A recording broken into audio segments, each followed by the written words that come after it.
if we are to have any semblance of holiness upon the earth. Do this.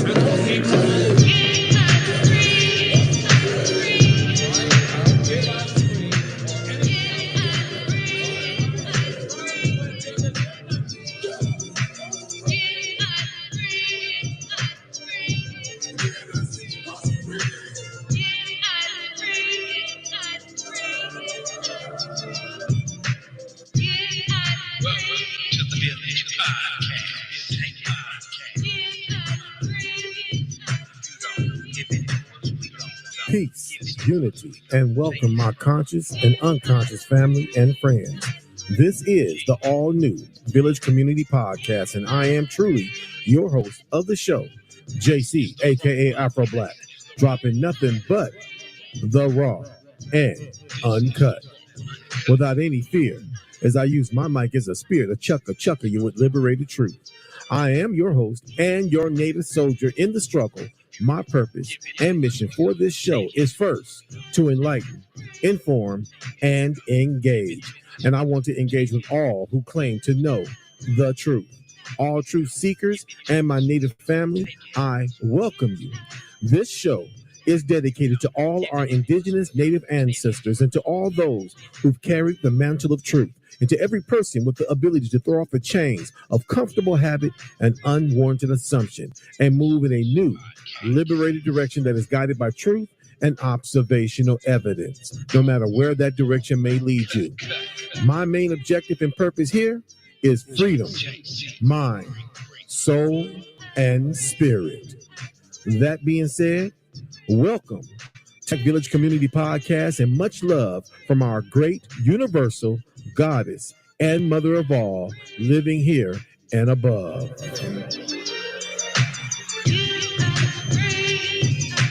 DC in the house. With your host, JC, aka Afro Black. The spear chucker that shut down you sucker.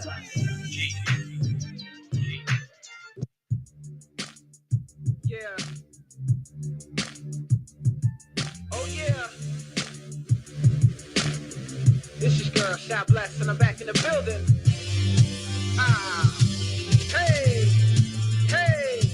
Not do you like that? Yeah, we like that. Ready to fight back? Ready to fight back. But they don't like that. No, they don't like that. The power be in my people and power strike back. Yeah. No, they lied and they cheated. Distorted truths we believe it. If the crook was a cook, we never look, we just eat it. They got us like paraplegic, frozen, stiff and depleted. Body back by the waist, our history we repeat it. Yeah, they don't like the Kennedys. We all public enemies. The progress satanic, tapping into our energies. They will super soaker, call themselves black and noble. Their position is global, so our transition is vocal. It all start with the churches. Killer bees be the workers. Missionaries, they carry the wickedness to usurpers. You know they hate us and bait us. Then they miseducate us. Religions intimidate us, so we worship and invade us. They improve to embed it. Bloodline is pathetic. Loyalty to the royalty, second cousins of wedding. Guillotines to behead them. Yes, the queen has said it. Elohim's the legend, awakened sisters and brethren. How do you like that? Yeah, we like that. Ready to fight back? Ready to fight back. But they don't like that? No, they don't like that. The power be in my people and power strike back. Freedom, freedom, freedom, freedom. This is how we ride and roll. Soldier for life for sure. Freedom, freedom, freedom, freedom. Hey. This is JC, aka Afro Black, and if you've tuned in, if you've chimed in, if you just happen to just drop in, you've dropped into the Village Roundtable Talks, and I am your host with the most, JC, aka Afro Black, your brother from another American indigenous mother. Do you feel me? All people here in North America, South America, and Central America, indigenous people consider one another family. Didn't matter what tribe you came from. We considered one another family. So I welcome all those who are indigenous. I welcome all my brothers, my sisters, my researchers, and anybody else who's listening and sitting down listening to what's going on today here. I appreciate you coming. If you've chimed in, if you're listening right now, I appreciate you listening. And I appreciate you giving me your time. You feel me? Here on the Black Village. Excuse me, not the Village. Excuse me. That's my old podcast topic. My old podcast show was called The Black Village. Yeah, I changed it because we're not black.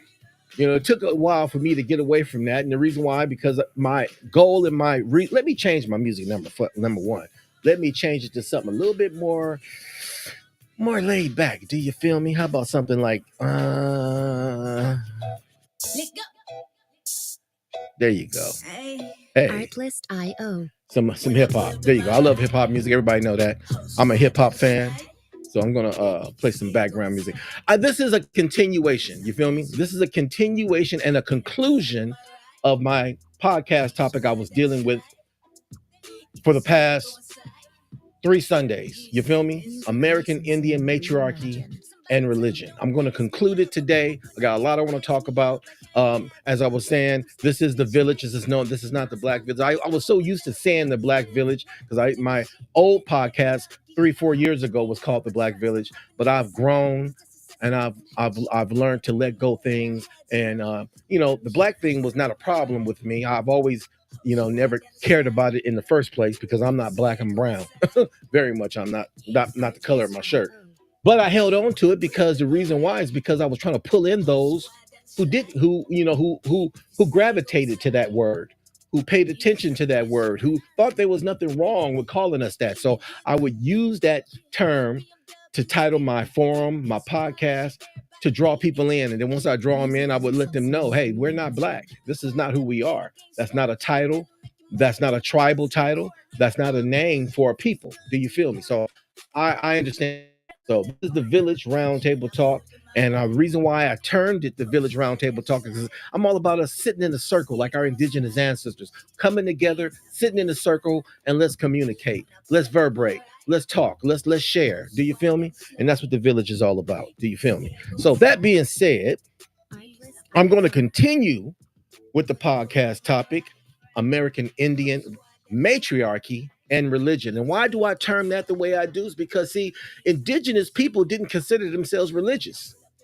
It was a way of life. It was a way of thinking. It was a way of talking, a way of walking, a way of, feeling the energies around you. It was a way of recognizing where you at and who you are. And that's what spirituality is all about. But I also talked about how our people, even though they were a spiritual people, and we had our own customs, our own ceremonies, our own healing ceremonies, our own physical healing, spiritual healing, psychological healing, and we also had a way of rejuvenating one another and a way of communing, coming together and communing with the Great Spirit itself to heal us and to help us and to guide us and to lead us. We've lost all that, people. Why? Because now we've become religious. This is the reason. That's the difference between religion and spirituality. Religion ain't got nothing to do with a way of life. It's just what they call it, a faith. You feel me? You can take it off, you can put it on. Some people say, oh, you don't never take it off once you put it on, but you can take it off, you can put it on. People are doing it every day here in this country, people. In every church, in every religious aspect of every sect of a church, they're taking their religion off when they feel like it, put it back on when they feel like it. So understanding our ancestors and the way they operated is important to us, of those who are seeking truth and seeking knowing Aboriginal American Indian truth.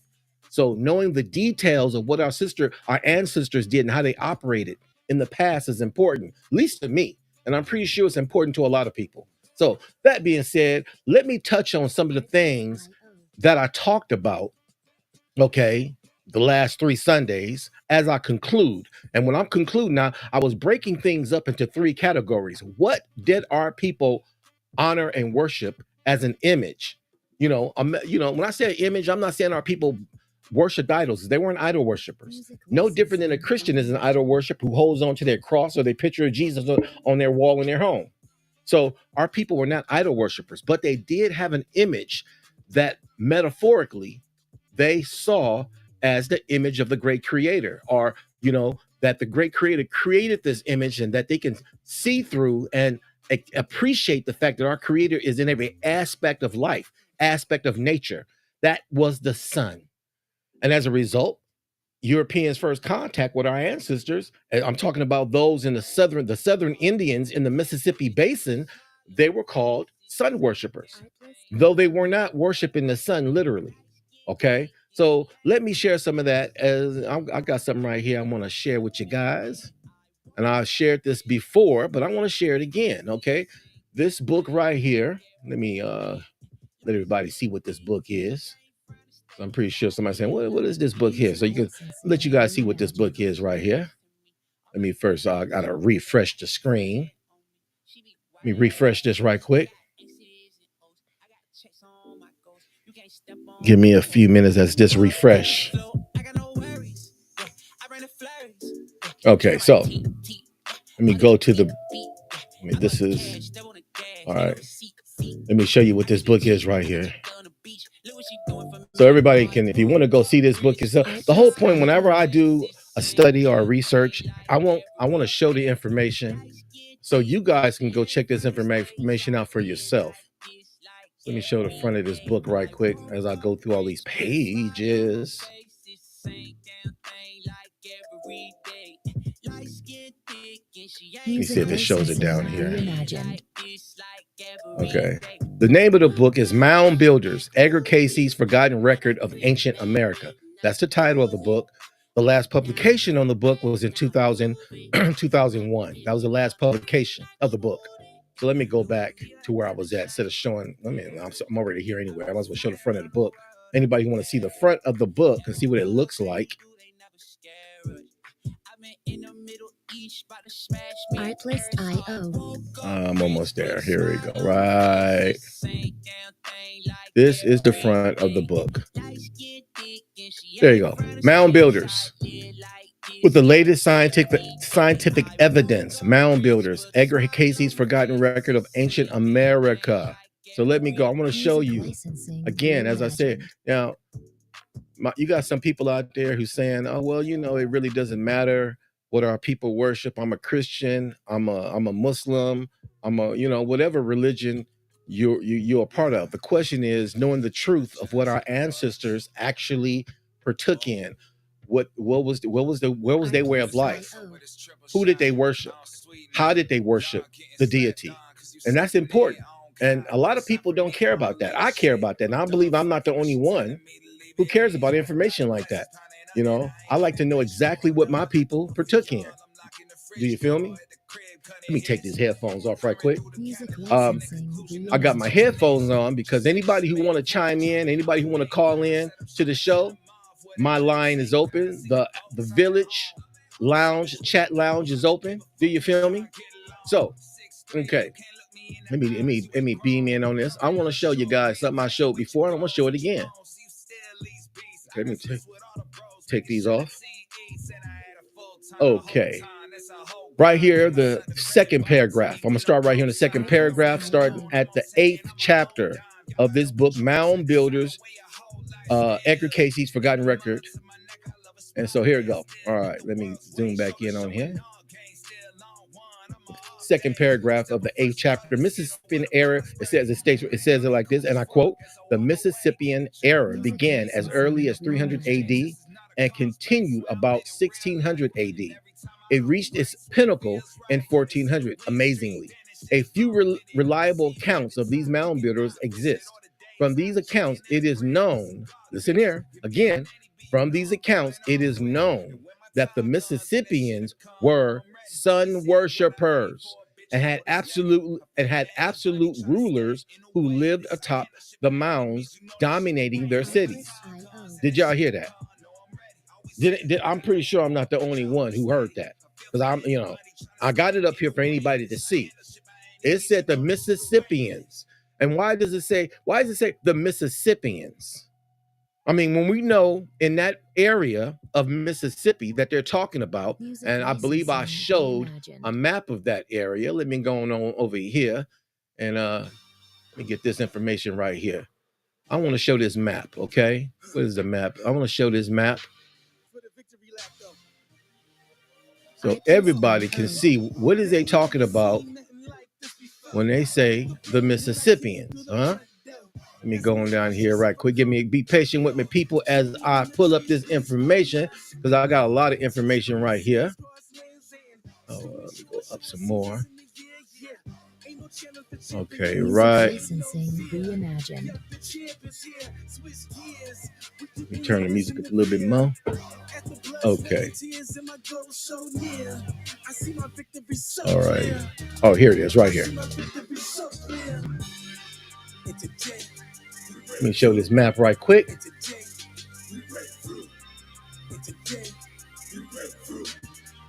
Take that down. Put up this map. I want you guys to see what they're talking about. Artlist.io.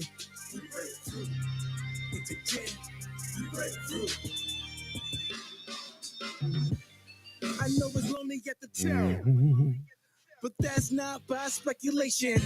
But the position that I got, I climbed too high. Where is the map right quick? I just pulled the map up. Whoops. Music licensing reimagined. Every gal under pressure, no jet lag.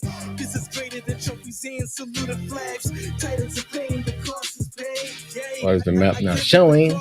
The map is not showing. There it is. There it is. Okay. This is the area that they're talking about. Okay. Southeast, the Southern Indians. This right here. This map is of those indigenous tribes that were in this part of the area between the 1700s and the 1800s. So these were the tribes that were here between the 17 and 1800s. Now, and so when they talk about this, not only that, these were a lot of these same tribes were here in the 1600s. These same tribes. You got here the Choctaw, the Chickasaw, the Chickahominy, the Natchez. Where else you got on over here? The Chickamauga, this says Alabama, but it was the Alabama Indians right here because Alabama's right there. The Creek, the Cherokee right here. All these tribes were next to each other between the 16, 17, around the 1800s is when they started relocating our ancestors out of their homeland. Do you feel me? They started relocating them out of the homeland around between the beginning to the mid 1800s. When I say mid, I'm talking around the 1830s, something like that.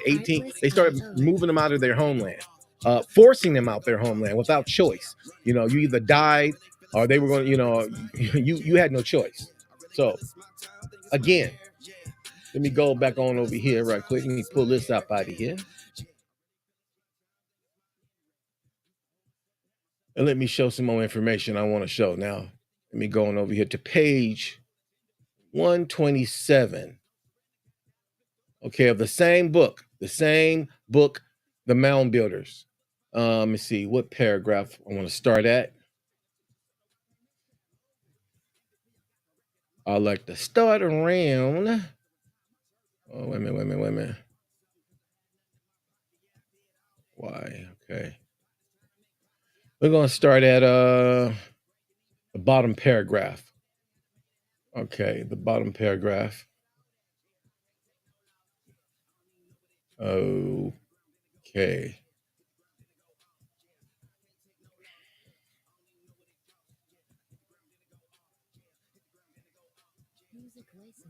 Let me put that back up.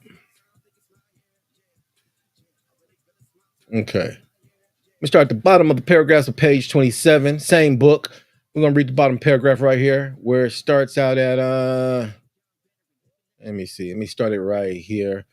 All right. In recent years, archaeoastronomers have found that many Mississippian era mounds have alignments in the solstice equinox, okay, and star rising. It believed that the ceremonies were planned around celestial events, and celestial significance of a star alignment remains puzzling. Atop most mounds, temple mounds, at each site, a sacred fire was burning at all times.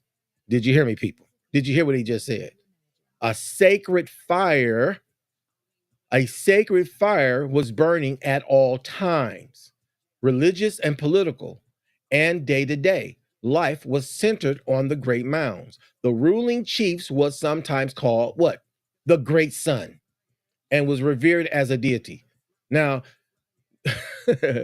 this deity thing I got a problem with. All right. To me, they take it too far. And I'm saying that because Artlist.io. Our ancestors did not worship the chiefs. There's nowhere written or proven that our ancestors worshiped the chiefs of the tribe. No, they didn't. So something else that's not said in this article right here, but I read it in another article in another book where they considered even the people little sons. So, I'm talking about the daughters, the children, the community. They were all called sons, people of the sun. So the chief was the great son. The wife was considered mother son. She was the physical image of the sun mother. Exactly, people. So most people don't know that. Most people don't care about that. But that's raw and uncut. Again, anybody who wants give me 1 minute. 1 minute. Got something going on right quick. Hold on for 1 minute. Okay, let me remove this. Give me a minute, people. But if you pull up on me, you gon' see a body, cause I'm not the one you want a problem with. 10 toes down, watch me stand up. When it goes down, get the doo-doo to your man's dog. You can blame it on your homies, got you hyped up. Whoa. Everybody trippy, yeah, we coming, yes, that back. Yeah, we walking with a body bag full of cash. From a different rare, we raise it like a flag. Music licensing reimagined. Okay, I'm back, people. I'm back. Had to step away for a minute right quick. Had to take a step back from my desk, but I'm back. All right, now let me continue on with this information right here. I got something else I want to show again. Okay, got this book right here I want to show everybody right here from the Oxford Book of Mythology, a companion book. Let me pull this off. Artlist.io. And bring this one up right here.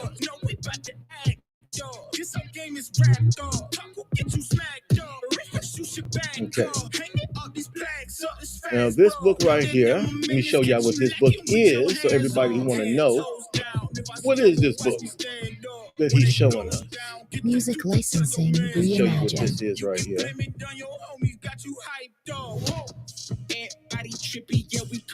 The Oxford Companion to World Mythology. Okay.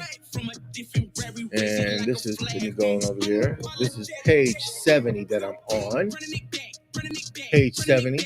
We want to know what the book look like. Let me show you what the book look like. I want everybody who want to know what the book looks like. So in case you want to buy the book, in case you want to go try to get the book yourself. I'm not a historian. I'm not an ethnologist. I'm not an archaeologist. I am a lay person like everybody else, researching, doing my own research, learning my culture, learning my history, and I just want to share with everybody what I've learned. Do you feel me? Let me go back. Artlist.io.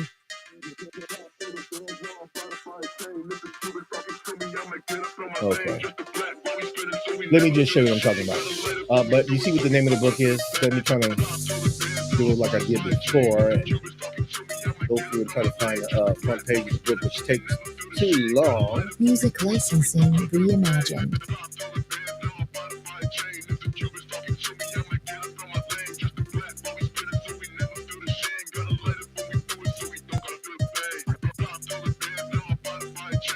Refresh this page right quick.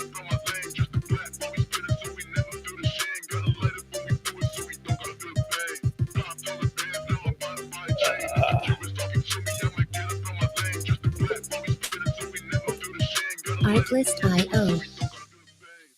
Got this up a little too high. It's the whole point of me having my headphones on, folks. So let me go back over here to page 70. All right. Page 70. Music licensing reimagined.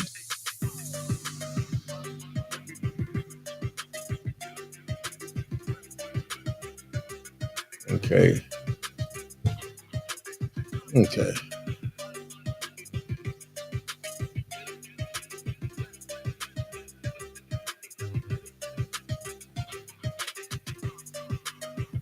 Okay. This is the reason why they want to try to go to the front of the book. It takes too long churning these pages on this. Here we go.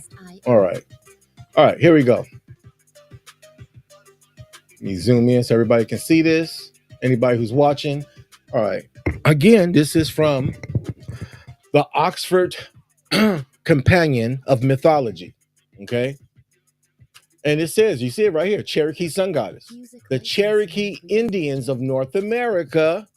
Did y'all see that? The Cherokee Indians of North America worship the sun as a goddess rather than a god. Did you hear that? They letting you know that they honored the feminine divine. It says it right there. You see it yourself. Okay? You see it yourself. That they honored the feminine divine. The Cherokee Indians of North America worship the sun as a goddess rather than as a god.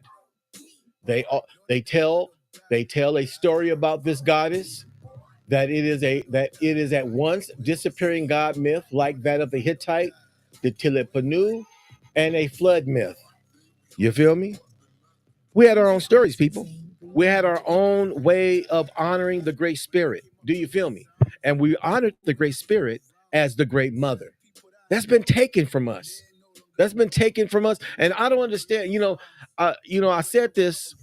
I'm going to say this again, but I said this on my update show, that I did Saturday, that these historians, these archaeologists, these people who went out, these explorers who went out and first contact with our people, and it continues on until our present day. They were chauvinistic, they were biased, they were bigots, and they and as a result, they omitted much history that was biased against their views, biased against their religion. And as I said, they were biased, they were bigots, and they were chauvinistic, and they were sexist. And I say that because much of the information that I've learned, and many of the books that I've read, whenever it gave a firsthand account, it mostly gave a firsthand account from a chief, a male chief or a warrior. But it appears to me these explorers never spoke to women. So we don't get the elder beloved mother, the wise woman, the medicine woman.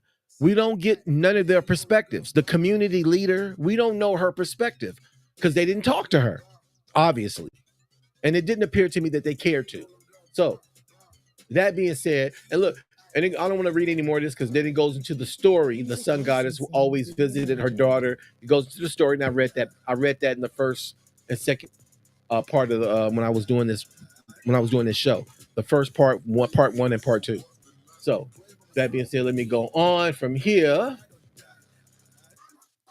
And let me put in something else I want to read. I'm just touching on what I want to do is touch on the things that I already covered and then bring it full circle to what I'm going to talk about, which is why did they honor the great goddess? And why don't our people know that today? And why don't any of the reservation Indians honor the great spirit from the feminine divine? If they knew, and they ain't nowhere in the world, I know this and they don't know this. Because if you talk to tribal leaders today on the reservation, they're either Christians or they're just calling the Great Spirit a male perspective Great Spirit from a male aspect. They call him he, him, and they've changed a lot of things. So these tribal leaders have compromised the old ways with new ways. Now you got some people say they have the right to do that. If you want to make some changes, that's your tribe. You can do that. The thing about it, how can anybody accept something not knowing that there's another half missing, that there's many parts of their own historical culture, many parts of the historical past of our indigenous ancestors has been omitted. So people don't have an opportunity to make a balanced choice about what they want to do, rather if they want to change something or if they want to keep it the way it is.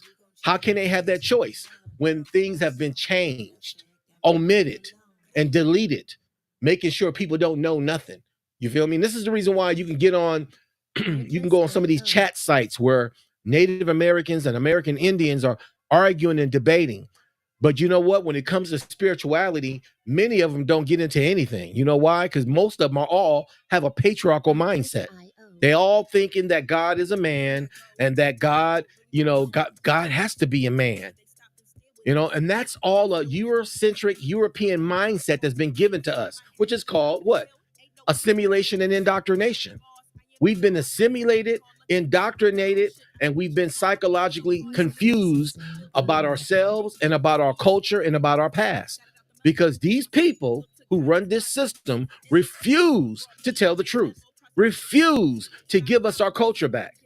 And what they have given us is been mixed up, torn up, omitted, deleted, and prepared the way they want to serve it. So, people, we got to make these changes, and we have to seek out the truth for ourselves. We can't look to the system. We can't even depend on a lot of the information that they are so-called professionals, on, the professional historian, the professional archaeologist. We have to basically filter out the mess and hold on to the rest. That's what we have to do, people. Raw and uncut. So that being said, let me go on to some more information I want to share. This right here. Let me go and put this up here right quick.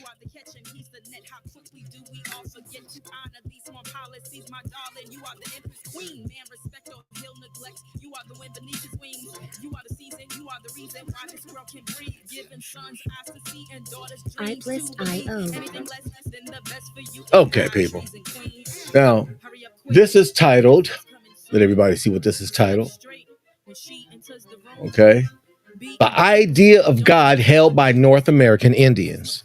Now, the reason why I want to read this is because you got some people out there that might be saying, well, that was only the Natchez that were the sun worshipers.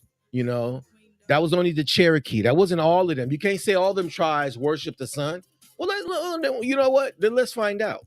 Let me see if I got a point there by saying that all those tribes that were next to one another had something to do with honoring the Great Spirit from the sun perspective, seeing the sun as the image of the great creator. Just like when you go look at Christian information or Christian pictures from the 16th and 15th century, you see this glow like a halo around their head, look like the sun rays. Do you feel me?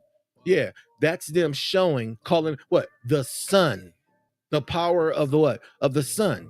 The son of what? The son of God, as they want to call him, the S-O-N. But the S-O-N got rays and light coming from his head like the S-U-N. Here we go.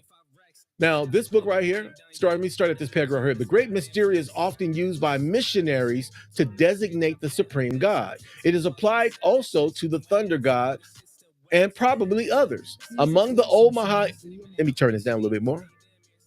Among the Omaha and Kansas and the Poncas, the word used for God is Wakanda. And I'm pretty sure everybody's familiar with that word. We all know now that that Wakanda is an indigenous word, indigenous to America, not Africa. There is no place in Africa called Wakanda. Never has been a place in Africa called Wakanda, and they never referred to their deity as Wakanda. That's an indigenous American indigenous thing. Okay, first and foremost. So, the word used for God is Wakanda. Kansas, Pocahontas, and used for the word Wakanda. The mysterious are powerful, but there are many beings addressed as Wakanda, such as the sun. Did you see that, people? Huh? Let me just put that right there. Huh? Many beings addressed as Wakanda, such as the sun. Huh? Now, you have to look at these Europeans who have a very Eurocentric mindset when they're trying to understand indigenous people. This is the reason why they can't understand indigenous people or understand their practices, because they try to constantly see things through the eyes of their own either religious or non-religious mindset. Okay. Calling the Great Spirit Wakanda is no different than calling the Great Spirit the Great Spirit. It was a universal name that all indigenous tribes called the Great Spirit. Wakanda are the Great Spirit. You feel me? And I'm pretty sure a lot of people know that. So it's not that they had different gods. One was called Wakanda, one was called the Great Spirit. No, it was a universal name that they all called the Great Spirit. Different tribes from all over North America. I believe also Central America as well as the Great Spirit, or Wakanda. All right. Let me go on down here. Now it says, let me go down to this paragraph right here. The missionary Bernard wrote of the Delaware. Now I know the Delaware Indians are not in the Mississippi Basin. I know this, but my point is that you had indigenous tribes, not just in the Mississippi Basin, who saw the Creator as the Son. So the missionary Bernard Wright wrote of the Delaware. I find that in the ancient times, before the coming of the white people, some supposed that there were visible powers who presided over four corners of the earth. Others imagined the sun to be the only deity and that all things were made by, he said, him. But we know that's not true. That can't be a him. It can't. Well, I just read to you earlier right here where it said that they honored this, that the Cherokee honored the sun god and said the sun goddess rather than a god. I did read that. That they honored the sun as a goddess rather than a god. So I want you to know, again, this is another, not misprint, but a way of misleading people, because these Eurocentric explorers did not like what they were seeing. They did not like that the way these Indians honored their women, honored the Great Spirit as a mother. They didn't like that. So they had to literally change things. They knew people was going to be reading this information, and they didn't want nobody knowing this. You got to realize the Europeans had to rid their own land of the feminine divine. Because at one time, Europe, all of Europe, when it wasn't even called Europe, the Greeks honored the Great Spirit Mother. Now you had those who worshiped the male god, but you had many men and the majority of the women worshiped the goddess. So they didn't like saying this, in my opinion. So let me go on down here. Let me read this right here. We have 5 gods in all. Our chief god appears unto us as the likeness of a mighty great hare. Now, that should connect anybody who knows anything about the Mayans. That should connect you right there to the goddess again. Because what? The Mayans had an aspect of their spirituality, and a rabbit was a representation of that goddess as a fertility goddess. You feel me? And so you see this right here. This right here is essence of the Mayans right here in our people. We have 5 gods in all. Now you got to realize this is a European rightness. Okay, they didn't have 5 gods. You want to call them spiritual beings? They were talking about spiritual beings. Check this out. We have 5 gods in all. Our chief god appears often unto us in the likeness of a mighty great hare. The other 4 have no visible shape, but are indeed the 4 winds. See, when do you see Indians worshiping the wind? Huh? Are indeed the 4 winds, which keep the 4 corners of the earth. Do you feel me? This deity, in the form of a great hare, was a deity of light. Here you go. Leading to what again, you guys? They're leading to the sun. The deity in the form of a great hare was a deity of light whose house was towards the rising sun. Again, our people didn't have a cross around their neck. Our people didn't honor the Star of David either. You got people around here talking about, Indians were the first one with the Star of David, so I can wear a Star of David. Look, you go understand and comprehend what these symbols meant. Because I'm going to tell you right now, they honored the great mystery, the great spirit, as a feminine divine divinity, and they worshiped her and saw her image as the sun or the eternal fire. Do you feel me? All right. I'm going down here. Father Bird says of the Canadian Indians among whom he labored, they believe in a God. So they say. Yeah, you see that you're this man, because they don't believe in his God. You see, because they don't believe in his God. They believe in a God, so they say. See, he doubted. Though they cannot call him by any name. See, look again. These patriarchal meatheads, These patriarchal meatheads. Anybody go research and study patriarchy, Just like I've studied matriarchy. Well, I first researched patriarchy. All right. Though they cannot call her, not him, by any name except that of the Son. See, they want us to bow to these male gods. I don't know what it is. It makes them feel good, gives them energy. I don't know. It don't make me any sense. Why does it bother them? It doesn't make sense to me. It's so bad that men today, and I'm a man myself, men today. So I believe I can speak on this. So you men out there who got a problem with women telling the truth, well, I'm a man telling the truth about you men. Okay, look. I'm gonna just sit. They're dickheads. Okay, I was trying not to say it, but I just have to say it. The majority of men are dickheads. Okay. Raw and uncut, just like that. On the Village, Roundtable Talk. Anybody got a problem with that? Chime in. Huh? Area code 518 425 1735. And somebody say, oh, you just want to call so you can hang. I'm not going to hang. As long as you control your behavior, as long as you act mature and talk like an adult. Okay? I'm not calling anybody specifically a dickhead. If it applies to you, then it must be you. Okay? Again, see, because I ain't got a problem with the great creator being a male or female or not being a gender at all. But knowing that my ancestors honored the great spirit from the feminine divine, I'm going to go that direction. I'm going that direction. I'm letting go the male God. He can get somewhere. You feel me? Take his destructive behind somewhere else. And I'm going to mama. I'm going to mama to get my love. I'm bowing to mama. I'm honoring mama. I'm giving my homage. I'm giving my obedience to the great spirit mama. I'm not bowing to no balls.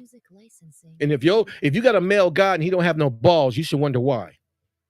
You know, real talk. Now, again, let me read this again. Father Bird says the Canadian Indians among whom he labored. Yeah, what was he doing laboring among them? Christianizing them, people. We know what the Father Bird. We know what he was doing. If he wasn't doing other things that he shouldn't have been doing, he was definitely Christianizing them. They believed in a God, so they say, though they cannot call her, not him, by any name except that of the Son. When the Jesuits asked the Indian priests about their rights, the priest replied that when they were in great need, he put on his sacred robe and turning towards the east said, oh, our Son, our God, give us something to eat. Now, somebody say, see, he's worshiping the sun. He's talking. No, they saw the sun as the source of the great creator.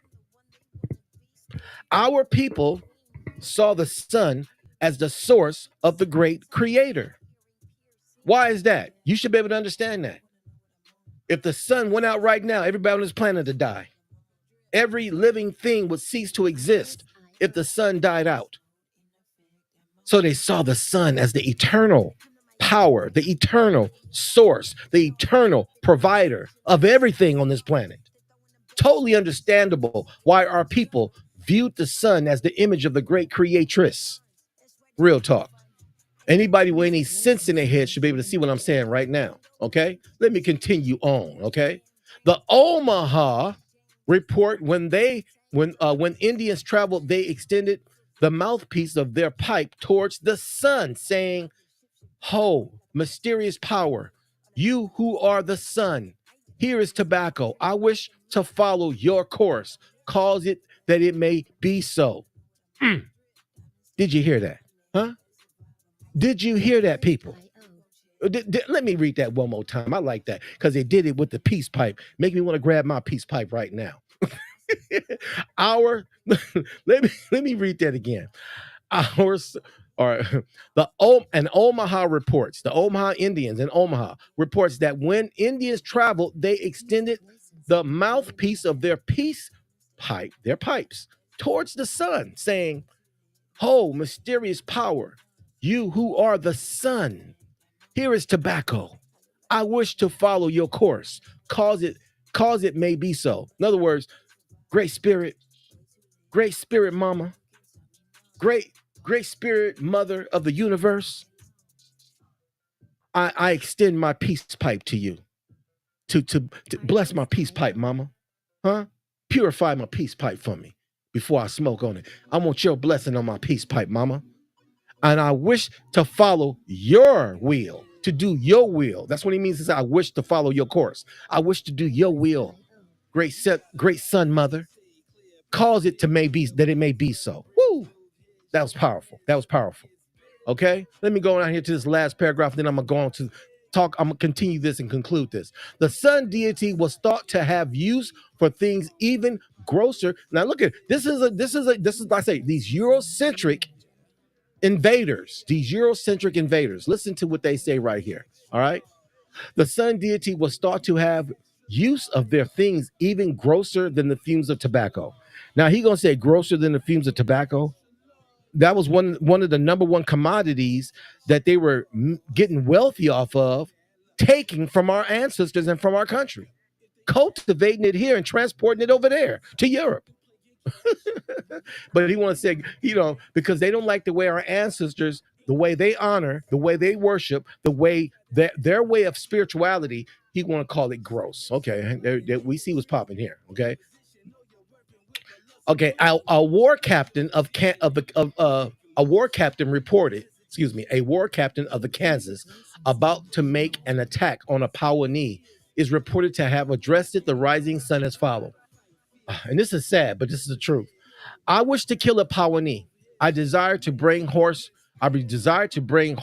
when I return. I long to pull down an enemy. I promise you a calico shirt and robe. I will give you a blanket also, O Wakanda, if you will allow me to return safely after killing a Pawnee. Now, that's Wakanda, but we know Wakanda also meant sun. They called the sun Wakanda. Let me go on down here to this right, this paragraph. This Indian, like other people, pictured his God after his own image. Why not? Okay. His deity was noted, we notice, was somewhat identified with the sun. He's talking about this right here. He called the Great Spirit, O Wakanda. He says, they notice, his deity, we notice, was somewhat identified with the sun. But but he was a man for all that. All right, so let me read this right here, this paragraph right here. The sun, this is the Natchez. The sun was especially prominent in the worship of Southern Indians. Y'all hear it again. Here's it go. Hear that paragraph again, that statement again. The sun was especially prominent in the worship of Southern Indians. The Natchez called their ruler the Great Sun and said that his ancestors came down from the sun and gave them their laws, their sacred fire. Their laws and their sacred fire came from the sun goddess, not a sun man, a sun goddess. Okay, there you go. So let me go on from there. So let me let you guys check out some more information before I get off the air. Let me see how long I've been on the air. Okay, let me finish this up and wrap this up, okay? Let me wrap this up. Okay. Now I want to talk about why did our ancestors worship a female deity? And why did our ancestors worship the deity as the sun? I think I made that plain and simple. Why they saw the deity as the image of the sun. Because the sun gives life to the earth. The sun gives life and food to vegetation and animals. The sun nourishes even us as human beings, especially us who are melanated. We need that sun to activate our melanin. Do you feel me? So our people saw everything connected. Our ancestors saw everything connected. The spiritual and the physical was connected. Today, we don't even do that. We see everything from either a Christian perspective, which disconnects us from nature, disconnects us from life, or from an Islamic perspective, which does the same thing that Christianity does, or some other form of man-made religion. You feel me? We don't understand that the sacred, which is no different than the secret, is the feminine divine, the great spirit mother. You feel me? That's where the real source is at. That's where the real power is from. Let me go on and show y'all some more information here. I'm not playing with nobody around here. Huh?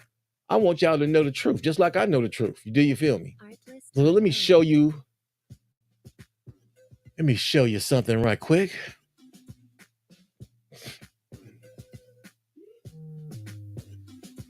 Now, this is my study, okay?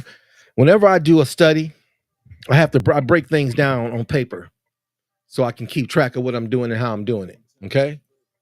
As I said, 3 categories I want to focus on.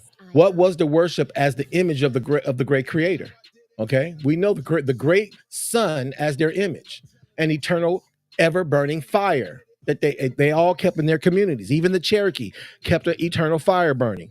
The Natchez kept an eternal fire burning. All of them kept an internal fire. That fire was a representation. Not only did it keep the community lit up at night, but it was a physical representation of the sun. There you go. Who was their goddess? Okay, that's another good question. Who was their goddess? Now, many of them had different names for their goddess.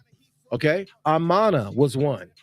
Uni La Nuhi was another. The Cherokee called their goddess Uni La Nuhi. Huh? The Carib Indians called their goddess Amana. Do you feel me? Let me go on. Let me see. Let me go on a little bit further. So I focus mostly on the Cherokee. I'm Cherokee. My grandmother was full-blooded Cherokee, so I focus mostly on the Cherokee, and the Cherokee lived right there in that area. Let me see. I want to show something else right when it says who was their goddess. That's the second. Who was their goddess? Who was their goddess or god, and what was their name? Okay, the Cherokee goddess, their original god that they honored and worshiped, which was a female goddess. Her name was Uni La Nuhi. Let me go into that and show that right quick. I ain't playing with nobody around here.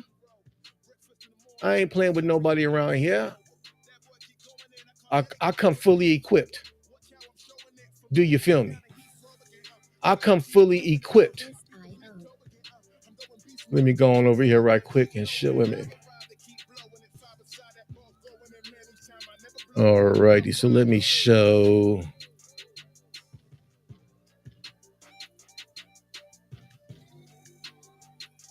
Okay, I got so much information right here. I'm trying to figure out which one I want to read first. How about I read this one right here? This one. Let me show this one right here.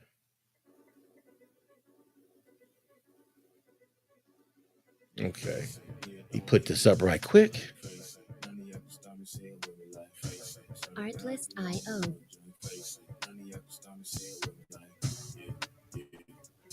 Okay, here we go. Let me add this up here right quick. Okay. All right, so here we go. Introduction. Uni La Nuhi. Okay, the sun goddess. Okay. Uni La Nuhi meaning all maker, the all maker, or a portioner in Cherokee, is the revered sun goddess who brings light, warmth, and sustenance to the world. Unlike sun deities, unlike sun deities associated with destruction, and I want you to know when they say unlike sun deities of destruction, if you go look up sun deities of destruction, you're gonna find male gods. These are men who came later. Most people think male gods have always been around. I want you to know, male gods have not always been around. The first god to be worshipped was from a female perspective. Excuse me, people. The first god to be worshipped was from a feminine divine perspective. Go check out the book by a woman named Merlin Stone. The book is titled, it's an old book too. You probably can find it. It's called When God Was a Woman by Merlin Stone. Good book. Check it out. As a matter of fact, I might just do a show on that book and I'll let you guys see the book for yourself as I pull chapters out the book. But as I continue, unlike sun deities associated with destruction, Uni La Nuhi embodied nurturing and life-giving power, known also as Unet Lavi. She is the supreme creator and life giver in Cherokee mythology. Now, mind you, why is it called mythology? Because nobody in the Cherokee religion today, nobody in Cherokee reservations today, nobody in the Cherokee is honoring the great sun spirit no more. The Wakanda. Huh? Nobody's honoring the Wakanda anymore. Nobody's giving honor to the great mystery, huh? The great spirit mother.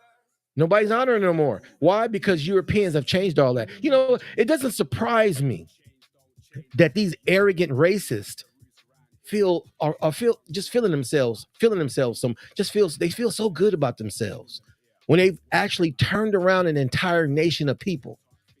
Huh? I know that makes them feel so good. That must make their balls jiggle or something. I don't understand. It doesn't make sense to me. It does something to them because when you can just kick back and think, dang, we just turned a whole, we got them thinking that they somebody else. We got them believing that they from somewhere else. We got them worshiping our God, if not the Muslim God. We got them worshiping male deities. They're not even acknowledging nothing that their ancestors, and our ancestors were very close to nature. Our ancestors were very spiritual and in tuned to the universe. And we don't even know that today. We can't build mounds or pyramids anymore. You know why? Because we're not in touch with the creator as we should be anymore. We're too busy worshiping European gods, European way. So there you go. So this is Uni Lanuhi, the Cherokee. It says, let me finish reading this. Known also as Unet Unet Lavi. Unet Lavi. She is the supreme creator, life giver in Cherokee mythology, credited with fashioning the world, maintaining cosmic harmony. As the deity of time, Uni Lanuhi was responsible for dividing time into units with her gaze across the sky, reflecting the changing seasons and the passage of nights. She is also recognized as a healer who aided those in need. So she was God. Bottom line, do you feel me? To the Cherokee people, she was God to the Cherokee people, just like the Delaware Indians, just like the Omaha Indians, and just like all the other Indians of the Mississippi Basin who were called sun worshipers. They saw the great supreme creatress as God. Raw and uncut, just like that. I don't care who don't like that. That's the truth. That's the truth. Just like that in a nutshell. Do you feel me? So let me go on to the next subject matter that I want to talk about here. Okay, let me wrap this up right quick. I just said I want to conclude this. I got something else I want to talk about. I got another subject matter for another podcast. So I got to conclude this. So again, now I want to talk about why did our people stop worshiping the creator? Why? Why aren't we doing that no more? Huh? So let me go on over here to this right here.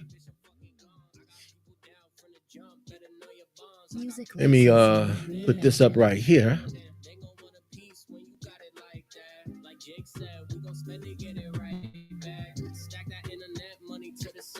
Okay. Why?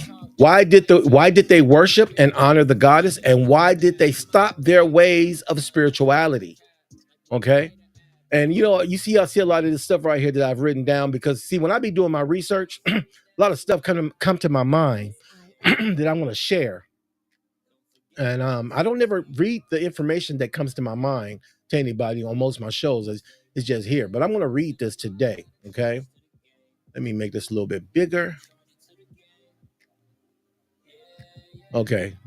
As I was doing my research, this is some of the information that was coming to my mind. So I'm going to read this right quick to everybody. Europeans first subjugated their own women and all the poor after taking many human rights they thought they had by creating corrupt laws, wielding political power, and took the land wealth from women. The Catholic Church took more power and money from their own poor and community, and free slave labor. That was conducted by the Catholic Church.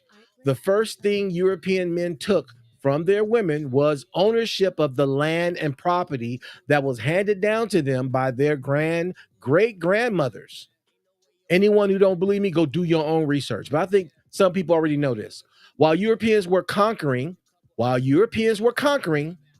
killing, taking land, and subjugating their women, indigenous men lived in peace with his woman, and had no issues with his mother or any other land owning maternal mothers passing land to their son daughters.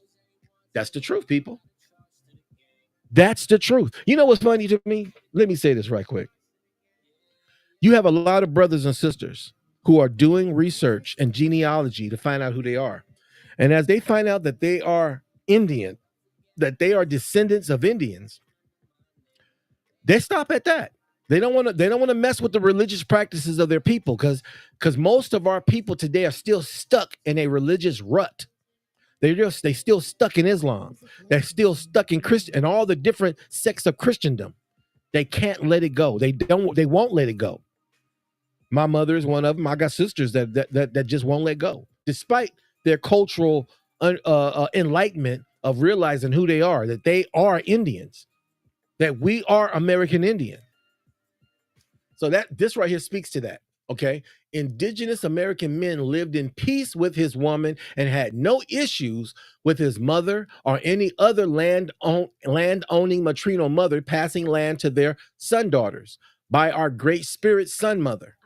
This obviously angered and intimidated patriarchal exploring European men so badly that they Christianized assimilation was their number one goal. I should put number one goal and directive with our indigenous ancestors at any means necessary. This explains everything and is clearly seen just to just to do your own research, family, and you'll see. So I had to write. This was on my heart when I was doing my research, and as I was doing my reading, I had to write this down. Okay, second paragraph. One thing I noticed in doing my research on Southern Indians is that most Eurocentric writers of our time from the 19th century onward are extremely sexist, chauvinistic, and historically and religiously biased against indigenous women, in my opinion. I say this based on the fact that I really don't see how anyone could write a book on indigenous American culture and say so very little to nothing from an indigenous woman's perspective. And I mean that. It's almost as if European men or European writers has never, I supposed to be never, ever spoken to an indigenous American, to an indigenous American female elder, leader, chief, or medicine woman from their view and cultural voice. Let me read that again. I must hear. It is almost as if no European man or European writer has ever spoken to an indigenous American female elder, leader, chief, or medicine woman from their view and cultural voice. These Eurocentric writers, as I read, constantly spoke of what Southern Indians do from a very biased and one-sided male view, with informative history either missing or omitted on Southern Indian belief system. Their original deity and God to their female leadership roles and that of their most honored women and mothers within their culture was given from the male perspective only, if given at all. It was all whenever they talked about, when I was reading, whenever they talked about women, whenever they talked about what the women were doing, whenever they talked about the women, any from any religious aspect, it was always given from a male perspective. Just like when I was reading from some of the books I just showed you, you heard they kept calling the sun god him, but I just read where the first European context said that the sun god was a goddess, not a god. They said that the Cherokee Indians worship a sun goddess rather than a god. Okay, let me prove some more information. I got something else I want to show right quick.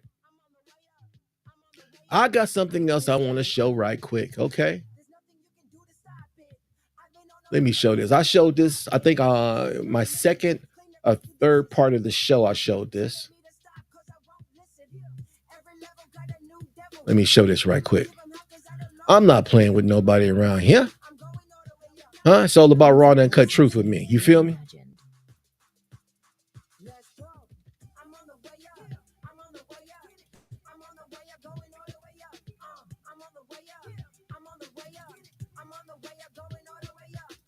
All right.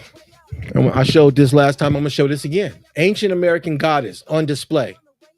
Okay. This was excavated in Cahokia. That's in the Mississippi Basin, people.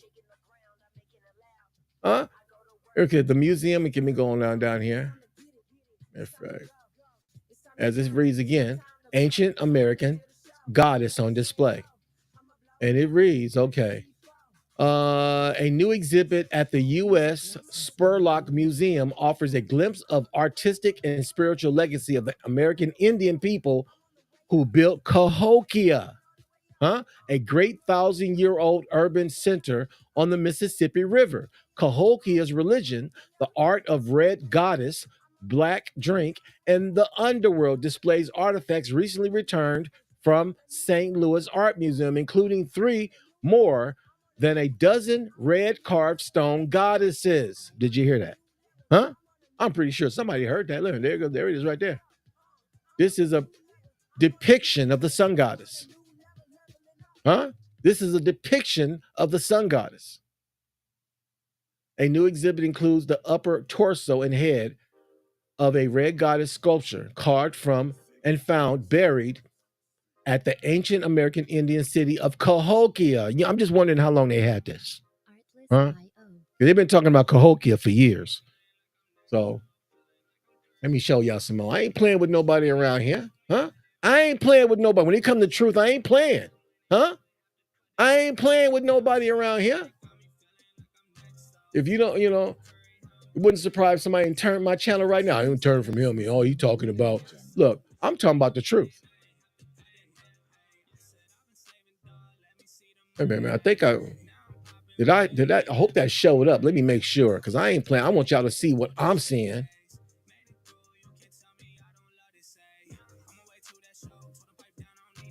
Okay. Let me go on back over here to this right quick. Make sure I put that back up.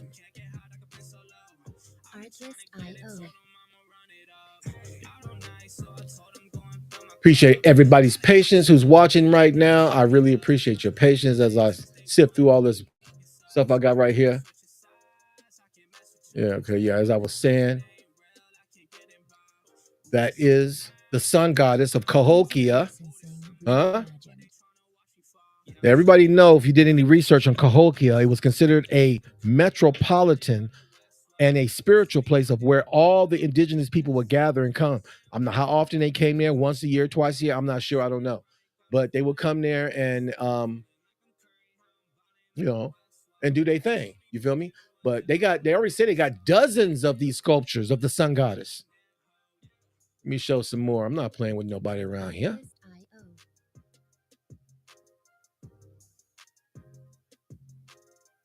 Let me show this right quick here.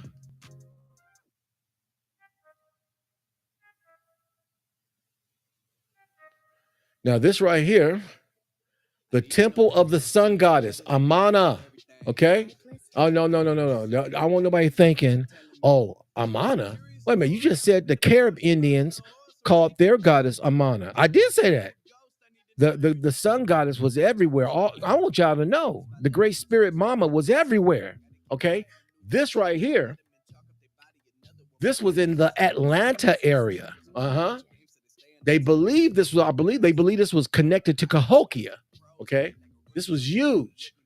The Americas revealed. Listen to this: the temple of the sun goddess Amana in Georgia. There we go. Okay, here we go. The long Nokuchi Valley is located between Cleveland and Georgia in northeast Georgia mountains. Okay. North of Atlanta, the valley was created by a line of ancient volcanoes which erupted about 3 miles south of ancient Blue Ridge, the mountains, however, some volcanoes are also, I don't know if I talk about when you talk about what the people did, crack these white people sometimes just, the way they talk. I'm just being real. Some of these people, the way they talk, they just ramble on. Get to the point, really. Let me go on down here. Let me go down here what I really want to show you. Okay, they're talking about the area. But check this out. This right here was called, and this is a painting that was painted when Europeans came here. I believe it was around the 17th century. Where's that year at? Let me see. Let me go down here and see. This is given a year. What do you say? 200 years. People who traveled. Okay. All right, right. It's not giving a date right now, but I believe when I did this research, it said between around 16 whatever. Okay, when this painting was painted. This is a painting that was painted. It was called one of the most interesting illustrations. Day Rockford book is an engraving of the Sun Temple in the capital of Appalachia. The Sun Temple in the capital of Appalachia. It was dedicated to the Appalachia sun goddess Amana. This temple right here. Did you hear me, people? Huh? Look at sun ray coming through, huh? The sun coming through. It's cloudy, but the sun is coming through, shining right there on the Sun Temple. Huh? This is a painting of the Sun Temple. Huh? Now I can show you. They got a picture, a present day picture of what it looked like today. It looks like nothing what it looked like back then. This, you feel me? I'm gonna show it to you in a minute. It was dedicated to the Appalachian sun goddess Amana, who was symbolized both by the Appalachian and the Western Europe and in Western Europe during the Bronze Age by a spiral. Okay, so let me go any further. This is look. You see, there's a look like I don't know, it's a house or a church, and I'm pretty sure it's nowhere near as big as it was back then because all the stuff you see, all these trees around it, it ain't nothing what it was before. You might say, "Oh, it looked like nothing like it did in that picture." Well, can you imagine? Way back then, they had water and rivers and lakes around it, and look at this. Look at all that's gone. There ain't none of that there. It's a semblance of what it once was. Do you feel me? So it goes there. Anybody want to read this information? This is you can go find this. Just Google the America's Revealed, unveiling the past of America while preserving that past of the future. There you go, people. So, all right. So let me continue on. I just want to prove to everybody that our people did not worship no male god. Our ancestors didn't worship a male god. No, they did not. You got people out there who want to stand firm on that. No, they didn't until Europeans came in and broke up the balance, came in and disturbed everything, came in and made these people indoctrinated and assimilated. Let me go on over here to the next one right here. I ain't playing with you people around. Look, I'm all about raw and uncut truth. I don't care about what other people want to believe. I care about the truth. So let me go. Let me go on over here right quick.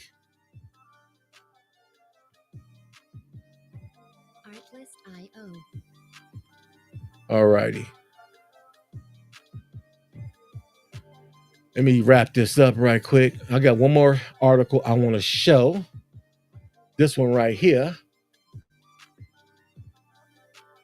People's feelings get hurt because people don't like the truth. I'm sorry if you don't like the truth. But check this out right here.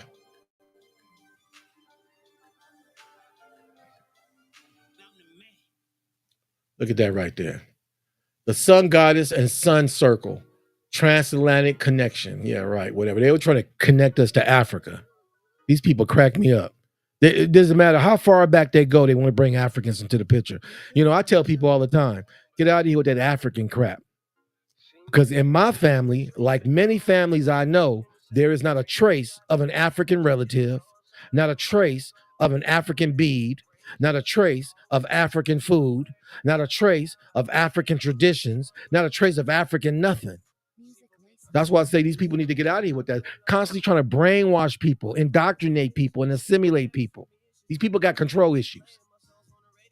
As you see right here, and I'm pretty sure they hate what the archaeologists be pulling up because you notice you don't see many archaeologists working in the United States, in North America, or even Mexico for that matter. But they all over everywhere else, looking under every rock in everybody's country for everything to justify what's going on over here. The sun goddess and the sun circle. Okay. Readers of most recent books, lessons learned, may recall an extraordinary event, okay, that occurred 4 days after my well, I'm not trying to read about his graduation. I want to know about. Come on now. Let me try to find. Okay, here we go right here. These people just don't like talking about the truth because they too stuck on their own religious belief system, or they don't believe at all. They don't believe in nothing. Okay, here we go right here.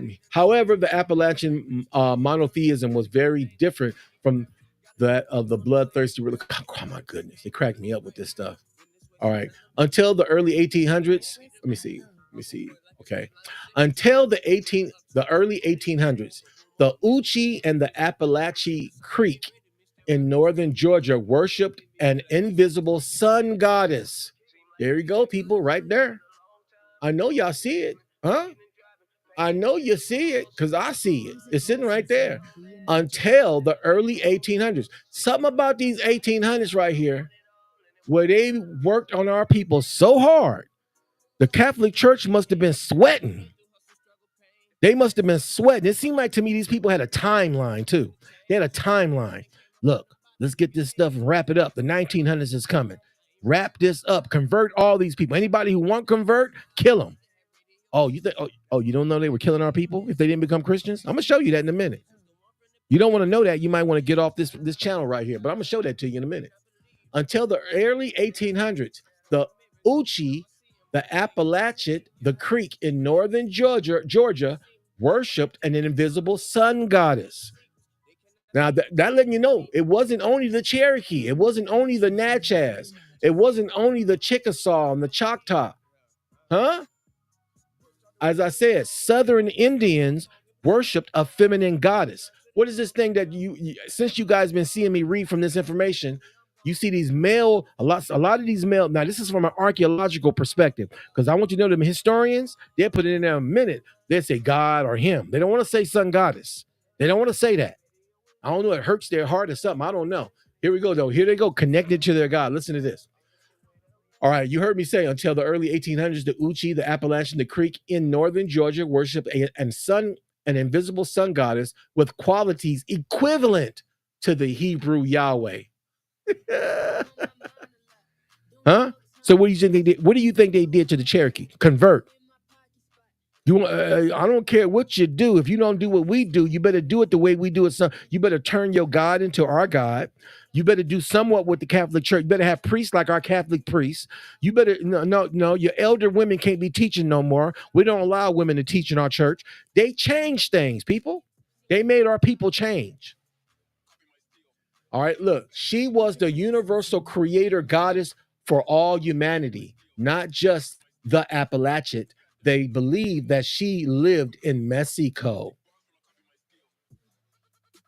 I wonder right now how many people right now feelings is hurt because they didn't know this.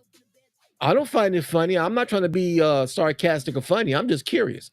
I wonder right now how many people's feelings hurt. The Indians worship a female goddess? Yes, you see this right here.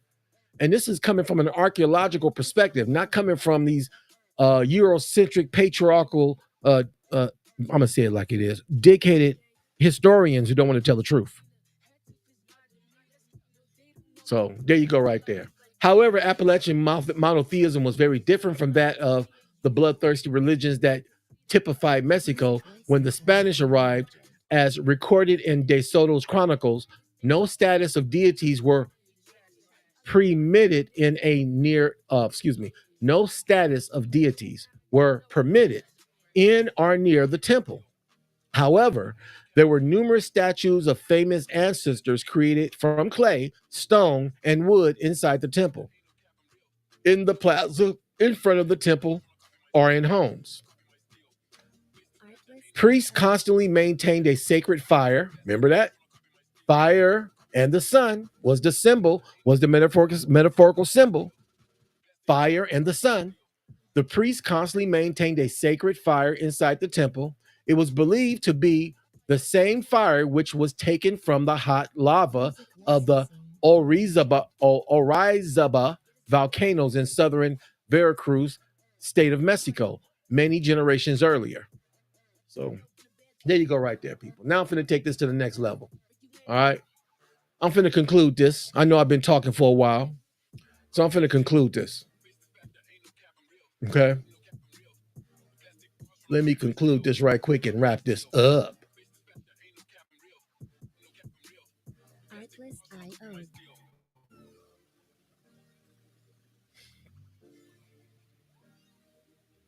Okay, let me conclude this right quick and get this over with, everybody, because I'm pretty sure people starting to get bored. I don't want nobody getting bored and sleeping on a brother.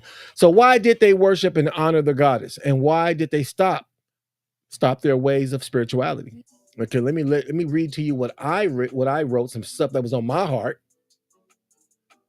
Okay. Europeans, I already read that about them subjugating their women. Let me go down here. And read some of this. All right, okay. Let me read this. This right here I found very interesting. And so I must read this.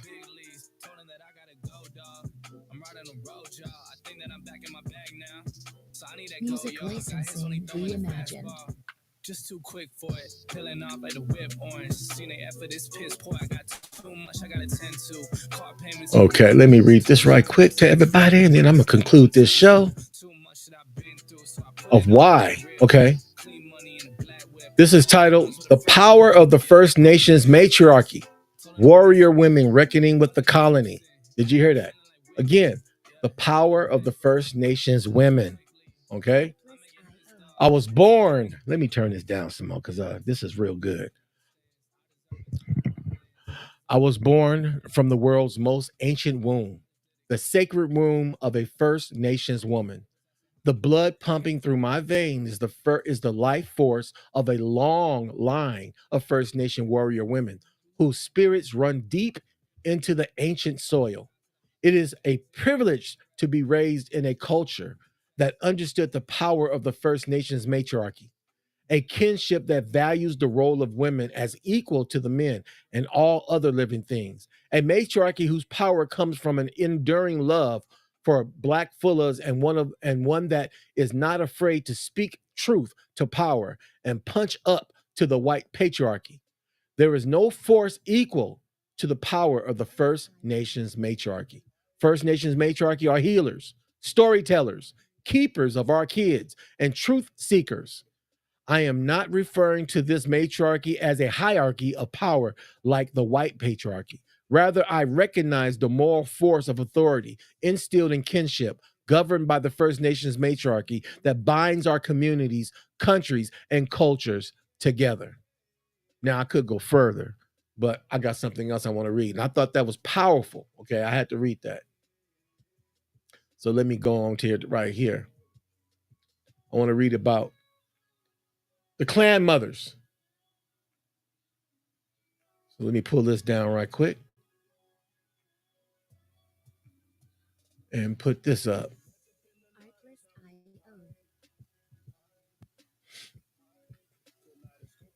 Okay. Now, due to the fact, now somebody is saying you was focusing on the Cherokee. I am.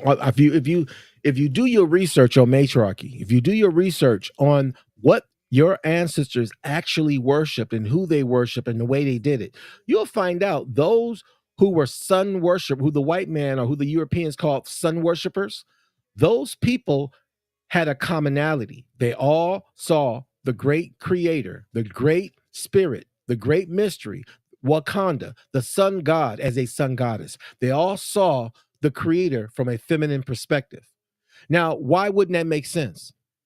Huh? Who are babies looking to when they come out their mother's womb? They're not looking, I don't care how many fathers are standing around in the room. That baby is looking for mama. When that baby starts to grow, who is that baby looking to? Mama.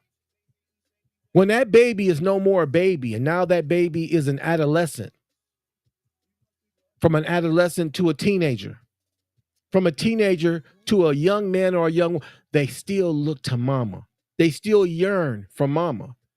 Just like men who come together with a woman, they yearning for their mama, but from their woman's perspective. It's almost like a man who loves his mother and honors his mother so much. The first thing he want to do is introduce his mother to his new girl. Why? Out of respect to mama. He want to know how mama and her going to vibe together because mama's important. And I believe this is the reason why our indigenous ancestors saw the creator from a feminine perspective, because they were taught that from the women. Why would the woman teach the children from a male perspective? They do today. They do today because they've been indoctrinated and assimilated. But we're talking about before the 1800s, as you read earlier. He said that last article I read that said that talked about the Georgia Indians worship the sun goddess, said that none of this change didn't happen until around the 1800s. That's when change. What they had a whole generation, a whole century to make sure they was working on these Indians to indoctrinate and to assimilate. Let me read this right quick. Okay, this is called Clan Mothers. Okay, and this is from the Onondaga Nation. Okay, Clan Mothers is very important in the role of the Haudenosaunee culture.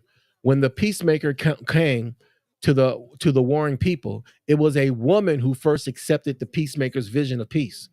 Because of her vision, the peacemaker gave women important duties in the Haudenosaunee.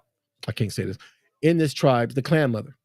The Clan Mother holds much weight in the Haudenosaunee.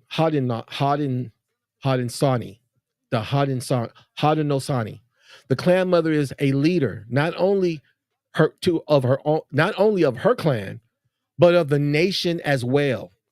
Did you hear that? She's a Clan Mother. The Clan Mother is a leader, not only of her clan, but of the nation as well. The Clan Mother selects their spokesman, which is the chief. You see that brackets, the Hoyan chief, to represent them in council. If their Hayane, the chief, doesn't represent their clan, the Clan Mother has the authority to remove their leaders as well after warnings. The chief, the Hayana, and the Clan Mother work together to best represent the people of her clan. Yeah, of her clan. Why is it of her clan? Well, because I don't know a man that's producing people. Do anybody know a man that's having babies after 9 months? I don't know any. So it is of her people. Not only is the Clan Mother working with the chief and making decisions for the people, they also have the duty to ensure that our way of life continues. The Clan Mother gathers and sits to decide when the ceremonies will begin. Then the Clan Mother supervises the procedures of the ceremony, the food and soup that are needed.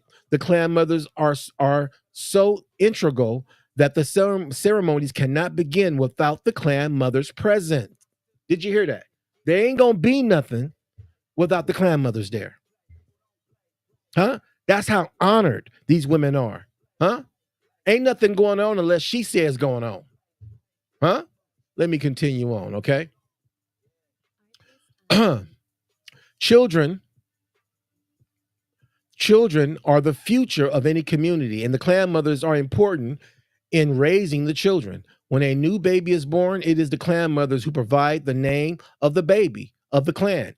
Did you hear that? Not the fathers. Not the fathers. The Clan Mothers. It is said that the Clan Mothers has a bag of names at the ready. When a person passes away from her clan, she takes back that name to be used again for the future member of the clan. And this is where this is where there's a tradition amongst many indigenous tribes, even the Southern Indians. I'm gonna say this: the Cherokee, the Chickasaw. A lot of their children are named after dead relatives. Relatives, I don't want to say dead because that death is a European concept. As you just heard it say. Let me read that again. Okay, the Clan Mothers have when a new baby is born, it is the Clan Mother who provides the name of the baby, of her clan. It is said that the Clan Mother has a bag of names at ready. When a person passes away from her clan, she takes that name to be used again for the future member of the clan. The Clan Mothers also make sure that the children are raised in the ways and customs of the Longhouse. That means they make sure every male child, every female child know their culture's traditions, meaning that the women held the secrets, held the information. They libraried their traditions in their mind, in their mind, in their heart, and their soul. Nothing was written down. The women knew these things. They were told, trained, and they practiced these customs so they can pass them down to their children. So let me continue to read. The clan mothers also make sure that the children are raised in the ways and customs of the longhouse. They are often teaching the young and old of the ways of the Haudenosaunee. I don't want to mess up the name, but Haudenosaunee.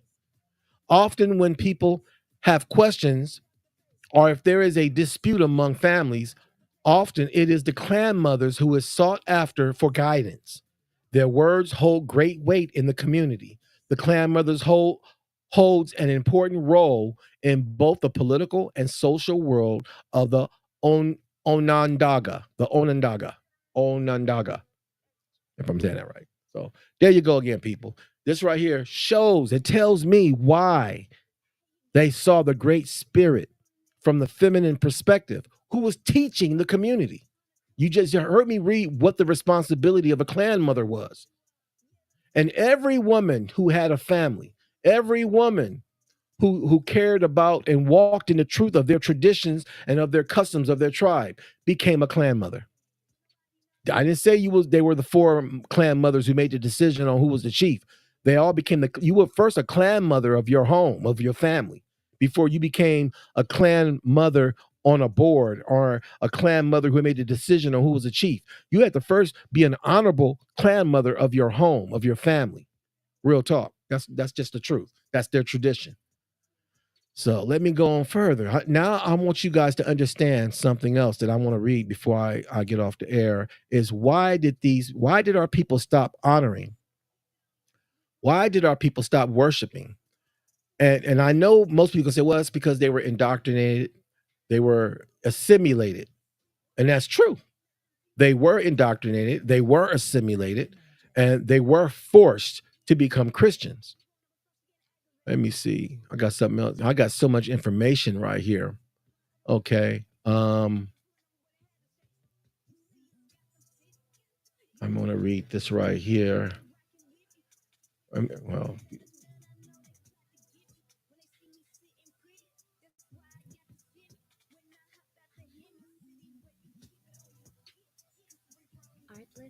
okay.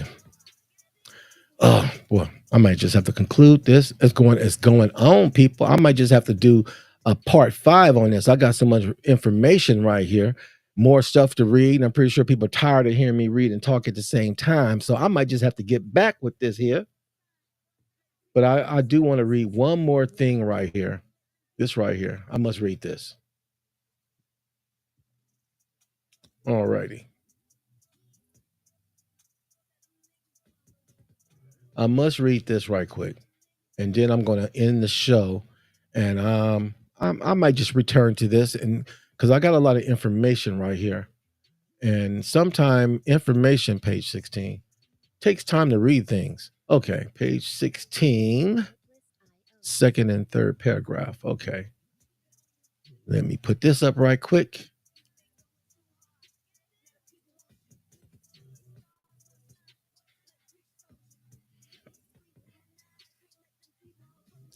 Okay, this is from a book titled Native American Religions, an Introduction. Okay. Now, the book was first put together by Carmody and Dennis Larder in 1935. And then it was reprinted again by Carmody and John in 1939. And then the last publication was in 1993. Okay. There you go. All right. So let me read this right quick. As it says, I'm going to read the second and third paragraph of 16. All right. Let me read this right. Starting right here in the second paragraph. Since the advent of whites in significant numbers in the 17th century, pay attention to these dates. Since the advent of whites in significant numbers in the 17th century, the traditional patterns of native life in the Northeast have shifted markedly. Many of the tribes were forced to move from their habitats they enjoyed at the time of initial contact. Did you hear that?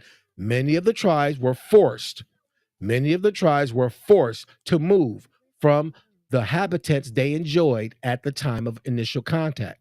Often we cannot be sure how long they have lived in those habitats, but it seems clear that the disruption caused by white immigration had severe consequences for the cultural lives of Native Americans. Did you hear that? Now, it started telling you that first when an influx of Europeans started coming into the country in the 1700s. Then they were forced to leave their homelands, as you just heard that. Many tribes were forced to move from the habitat they enjoyed at the time of initial contact. Often we cannot be sure how long they had lived in those habitats, but it seems clear that the disruption caused by white immigration had severe consequences for the cultural lives of Native Americans. Not only did they have to develop new economics in the sense of new interactions with their ecological niches for the sake of survival, they also had to compensate for the emotional loss that the migration entailed. The land had never been simply an indifferent site. All tribes had related to their traditional land as to something maternal. Did you hear that?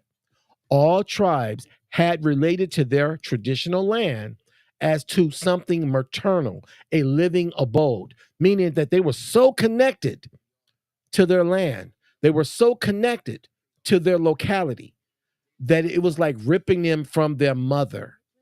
Did you hear that? All tribes had related to their traditional land as to something maternal, a living abode. The traditional habitat had holy sites. Listen here. This is where they took them from. This is why it messed up them culturally. It messed them up spiritually. It messed them up psychologically, and it messed them up spiritually when they were relocating our ancestors. Now, the relocation of our ancestors now, the reason why they were relocated, not just because they were Indians, it's because they would not become Christians. The ones they would not convert.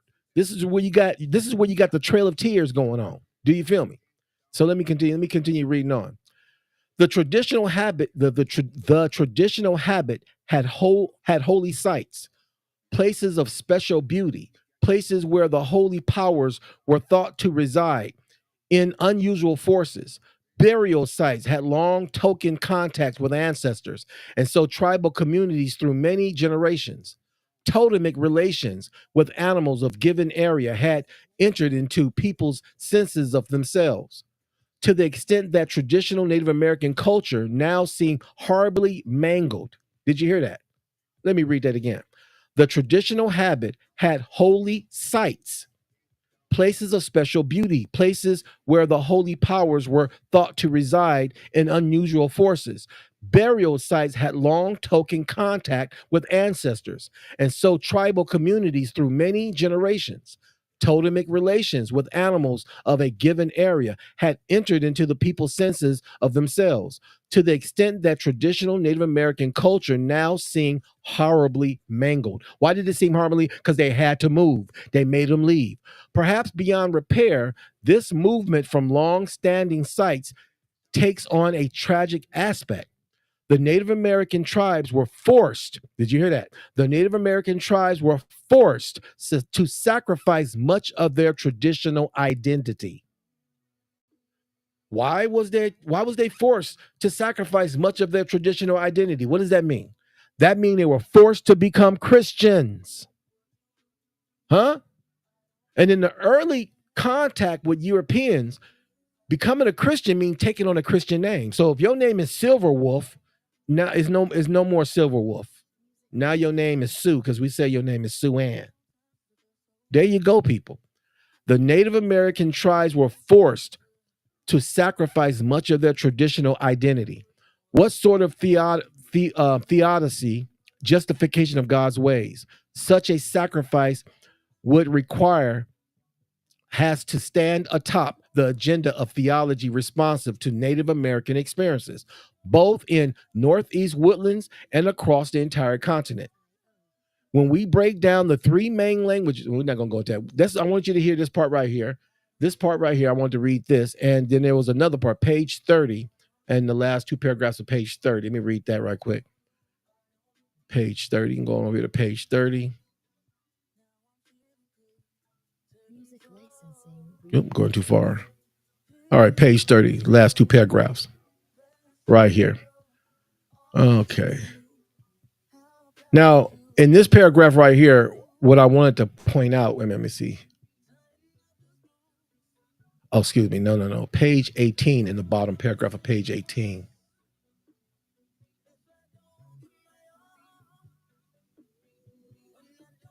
Okay, here we go. This is what I wanted to read right here. All right, check this out. This is the same book, page 18. Because of their forced displacement, check it out. Because they forced our ancestors to move from their homeland, making the Alabama move from Alabama and move to Texas. When I did research on the Alabama tribes, they were moved out of Texas. There was a tribe in Alabama called the Alabama Indians. That clan was called the Alabama. This is what the state of Alabama was named after them, the Alabama. They were moved back in the 1800s from the state of Alabama, well, which wasn't a state at that time, from that part of which is now called Alabama, and moved into Texas, and then they said they disappeared. They just disappeared. No, they weren't. They were assimilated, indoctrinated, those who did not get killed. Okay? Let me go. All right. This paragraph right here, chapter 18 of the same book. Page 18, not chapter. Bottom paragraph. Because of their forced displacement, Native Americans of the Southeast Woodlands are poignant reminders of the suffering that white immigration caused. The new nation that emerged on the North American continent depended on much native pain. Did you hear that? Did you hear that, people? Let me read that again. Because of their forced displacement, Native Americans of the Southeast Woodlands are poignant reminders of the suffering that white immigration caused. The new nation that emerged on the North American continent depended on much native pain. The physical suffering were terrible enough, and Native Americans still manifest them. Excuse me. The physical suffering were terrible enough, and Native Americans still manifest them: disease, poverty, marginalization. But the worst suffering has been cultural. Did you hear that? But the worst suffering, let me make this larger so everybody can see this. I'm not playing with y'all. I want y'all to see this. All right? Huh? What book is this from again? Native American Religions, An Introduction. Last publication, 1993. Okay. Let me read that again from the very top of this paragraph. Because of their forced displacement, Native Americans of the Southeast Woodlands are poignant reminders of the suffering that white immigration caused. The new nation that emerged on the North American continent depended on much native pain. The physical suffering were terrible enough, and Native Americans still manifest them: disease, poverty, marginalization. But the worst suffering has been cultural. To become a people without healthy roots, with diseased memories, has meant widespread depression, alienization, and self-hatred. And we see this today. We see this amongst so-called Black people today. Now listen to this. Listen to this. This going into the next paragraph. Listen to this. Many Native Americans became Christians. Why was that important to say that in the next sentence? Huh? Well, if you read above the paragraph that I was reading, you see why. This whole paragraph where he talks about the North American continent depended on much native pain. What is that native pain? Huh? Assimilation and indoctrination. They were forced to become Christians. This is why it says in the next paragraph, in the next statement, in the next sentence, many Native Americans became Christians of, let me go over it. Whoops. Get back over here. Of various sorts, but virtually all struggled to retain some hold on their pre-Christian traditions. The efforts at several during the 20th century testify to the strong attraction those pre-Christian traditions have exercised. So there you go, people. You see why our people don't honor the great Sun Mother. You see why our people don't practice worship and honor to the Great Spirit as the sun goddess today because of what Europeans have done to our ancestors. They made sure it was beat out of them, that they were humiliated, that they were suffering. Do you feel me? Made them leave their homeland where their ancestors were buried in the mounds. Huh? Because they wanted them to be Christians. So there you go right there. So that's the reason why right there. So I'm going to end it on that note, people. I've been sitting there dropping the raw and uncut. You know, I'm not sure if anybody's paying attention. It doesn't matter to me. You know why? Because as long as this information get out, as long as people know, do your own research.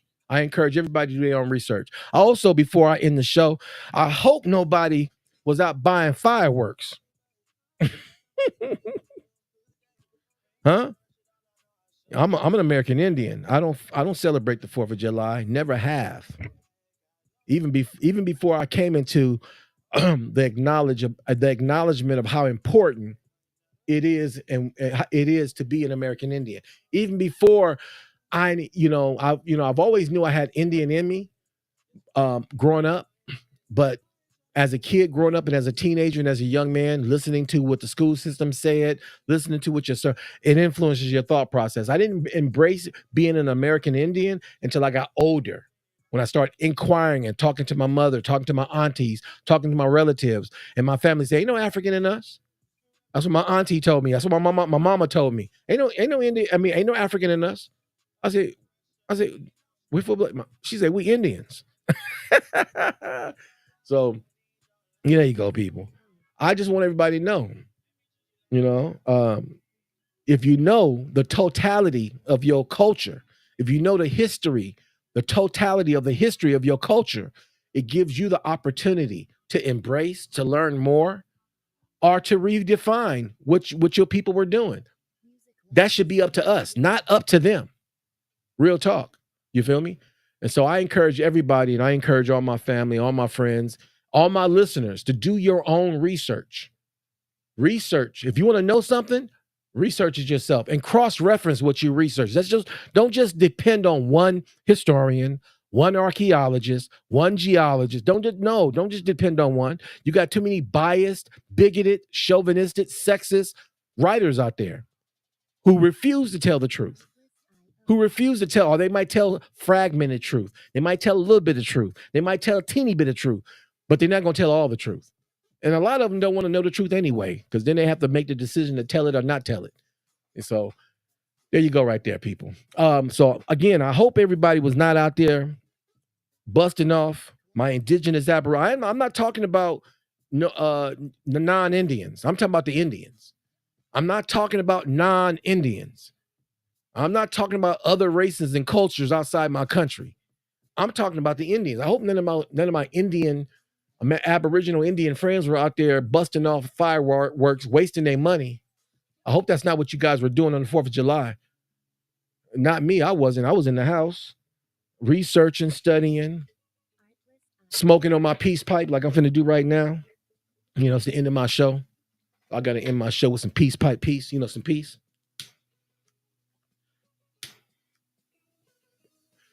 He's like, I got to end this on some peace pipe, you feel me? And my talking stick. Oh, yeah, got the talking stick right here. So you can go have a conversation, you got to have a talking stick. So there you go, people. Our ancestors were forced to let go their spiritual ways. It was not a decision of their own. It was not something that, they tried their best to hold on to what they could. And a part of their religious or spiritual practices was tied to the land, tied to localities. And the European knew this. That's why they checkerboard our people and shifted them all throughout this country to different places in this country. Send one over here to Texas, the other one over here to Tennessee, send the other ones over there to North Carolina, get them up out of here and get them up out of there. They knew that the people were tied to the land. These people strategically knew what they were doing to our people. So there you go right there. And I'm going to say it again. Our people didn't worship no male god. All you Aboriginals out there, all you brothers and sisters who want to hold on to your male god, that's not who our people honored and worshiped. And you got those out there who want to say, oh, well, no, not all the Indians worship the sun goddess. That's true, but I'm going to tell you this much. All the Southern Indians, all the Black Indians from the South, Southeast, North, South, the Southern Indians of the Mississippi Basin, the Cherokee, the Choctaw, the Chickamauga, Chickahominy, the Chickamauga, the Natchez, the Caddo, the Ojibwa, the Onai, they worship the sun goddess. I know this now. I opened up. Now I didn't even show you all the books I read from. I got some more stuff right now I can show you. But I've been on the air for, let me see. I've never been on the air for almost 2 hours. So it's time for me to get out of here, people. I've been on the air. I was trying to conclude this, you feel me? Because I got some, I got another topic I want to share with everybody. I got another topic. And it's should we vote? The topic is going to be titled of this new topic. Why should we vote? I'll talk about that more on another time. You feel me? So why am I talking about that? Y'all know why I'm talking about that. Presidential election is around the corner. And there's a whole bunch of American Aborigines running around talking about Trump this, Trump that, and Trump that. Trump ain't going to do nothing for nobody. But him and his elitist homies. I'm going to say it again. I challenge any of you to come on and have a debate with me. It ain't got to be no argument. I'm too old to argue. I'm too old to argue. I'm almost 60 years old. I'm 57. I'm too old to argue. I ain't got time. No. An intellectual discussion on the issues of truth, of politics. I'm going to tell you right now, Trump ain't going to do nothing for nobody but his homies and him.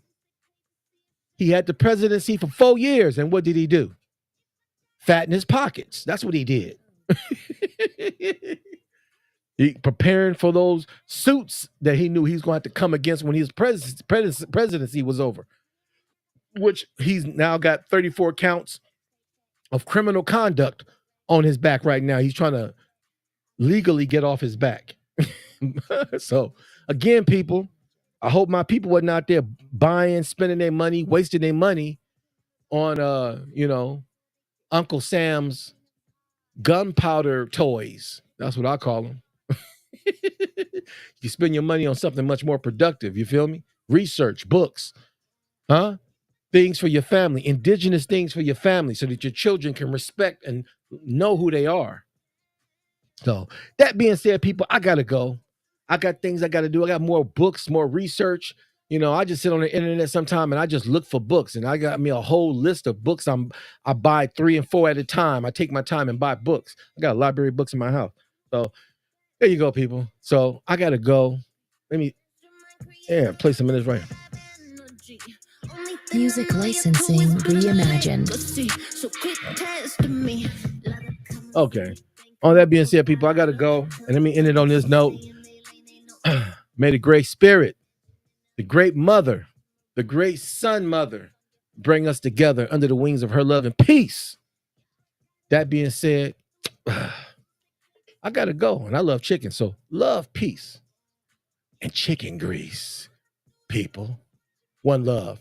Join me, not next Sunday, but the Sunday after next. You feel me? For another raw and uncut topic, as I drop nothing but the raw and uncut here on the Village Roundtable Talks. I will be back. And so I'll be doing a show every other Sunday, starting at 3:00 p.m. Pacific Standard Time here, West Coast time zone, people.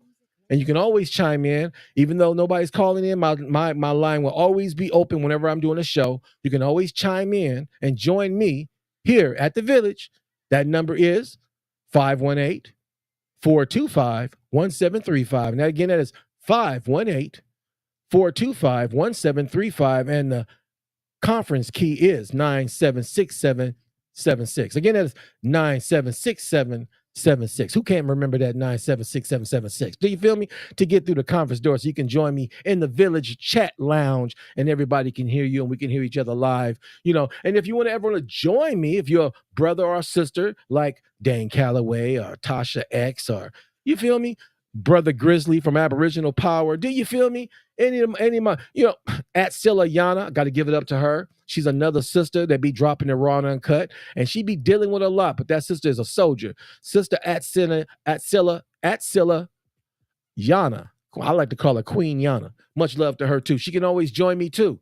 You can, if any of you guys want to join me, I can send a link to you via email. Just email me back, mrblackbones@gmail.com. That is Mr. MRBLACK BONEZ. Mr. Black Bones. Again, that's MRBLACKBONEZ@gmail.com. You feel me? And I'll send you a link. If I don't know you, well, I might send you some a questionnaire to see what you want to be, why you want to join me live on my, you feel me? But then again, there you go, people. So much love to all my people and all my family, all my friends. May the great mother bring us together. And she's unifying us. She's waking us up. She's calling her children, people. She's calling us to waking up the Indians. There you go, people. I gotta go. Howdy.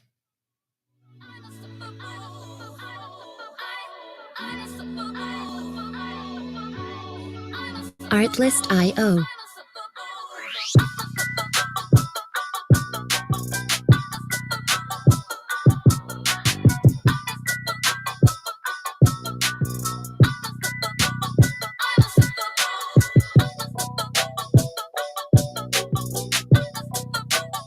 Music licensing reimagined.